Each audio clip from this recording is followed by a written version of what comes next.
The best research shows that about half of kids from great families and great churches nationwide, about half of those young people drift from God and the church after they graduate. So our teams try to figure out what can leaders and churches do and what can families and parents and grandparents do to instill a faith that lasts.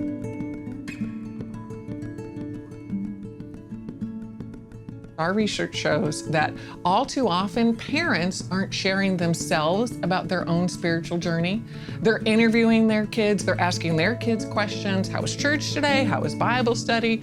But they're not sharing themselves. And Dave, my husband, and I, we realized we were doing that. We were asking our kids what they were learning, how they were growing, but we weren't sharing ourselves.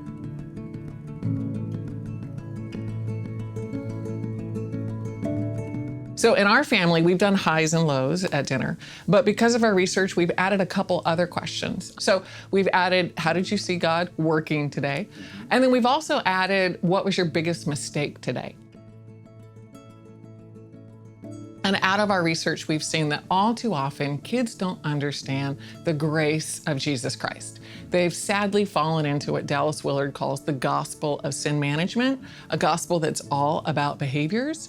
And so when they feel like they've blown it, not if, but when they feel like they've blown it, if you have that kind of behavioral gospel, no wonder young people are running away from that.